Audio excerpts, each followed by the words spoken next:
દહેજ પાનોલીથી સુરત સુધી ગટર લાઇનમાં ઝેરી કેમિકલ ઠાલવવાનો કારોબાર ઝડપાયો છે। ઝેરી કેમિકલ ઠાલવવાનો કારોબાર ઝડપાયો। દહેજ પાનોલીથી સુરત સુધી ગટર લાઇન મારફતે કેમિકલનો નિકાલ।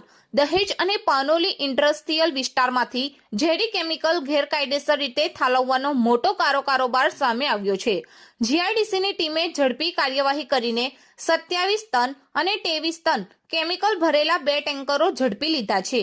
આ કેમિકલ સુરત મહાનગરપાલિકાની ગટર લાઇન મારફતે ઠાલવવામાં આવી રહ્યા હતા। પ્રાપ્ત વિગતો મુજબ બમડોલી ઇન્ડસ્ટ્રીયલ એસ્ટેટની ડ્રેનેજ લાઇનમાં કેમિકલ છોડવાનો પ્લાન બનાવાયો હતો।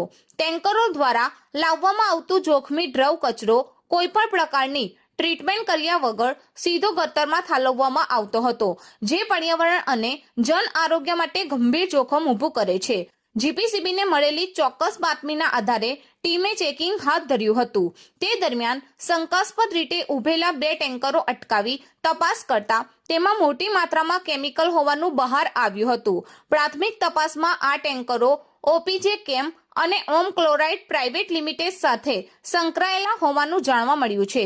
અધિકારીઓના જણાવ્યા મુજબ આ રીતે ગેરકાયદેસર કેમિકલ ઠાલવવાની પ્રવૃત્તિ છેલ્લા લાંબા સમયથી ચાલી રહી હોવાની પણ શક્યતા છે।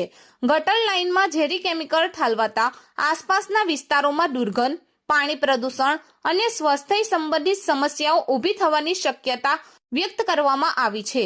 સ્થાનિક લોકોએ પણ અગાઉ આ બાબતે ફરિયાદો કરી હોવાનો ઉલ્લેખ થયો છે। હાલ જીઆઈડીસી દ્વારા બંને ટેન્કરો જપ્ત કરવામાં આવ્યા છે અને કેમિકલના સેમ્પલ લઈ વધુ તપાસ હાથ ધરવામાં આવી છે।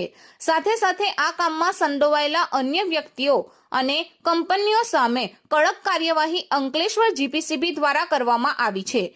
જીપીસીબીએ જપ્ત કરેલા 2 ટેન્કરો, જેમાં ટેન્કર નંબર GJ16AY8490 જે દહેજ જીઆઈડીસીમાં આવેલ ઓપીજે કેમ કંપનીનું હોવાનું બહાર આવ્યું છે, જેમાં 27 ટન કેમિકલ હતું, અને બીજું ટેન્કર નંબર GJ16AY0559 કબજે કરવામાં આવ્યું છે, જે પાનોલી જીઆઈડીસીમાં આવેલ ઓમ ક્લોરાઇડ કંપનીનું હોવાનું સામે આવ્યું છે, જેમાં 23 ટન કેમિકલ હતું। પ્રાપ્ત વિગતો અનુસાર જીપીસીબી દ્વારા બંને કંપનીઓ તાત્કાલિક અસરથી ક્લોઝર નોટિસ આપી દેવામાં આવી છે અને બંને યુનિટને 25 લાખનો ઈડીસી દંડ પણ ફટકારવામાં આવ્યો છે અને તાત્કાલિક અસરથી વીજ અને પાણી કનેક્શન કાપવા પણ આદેશ જારી કરાયો છે। કૌભાંડમાં સંડોવાયેલા બંને ટેન્કરોના રજીસ્ટ્રેશન રદ કરવા આરટીઓને સૂચના આપવામાં આવી છે।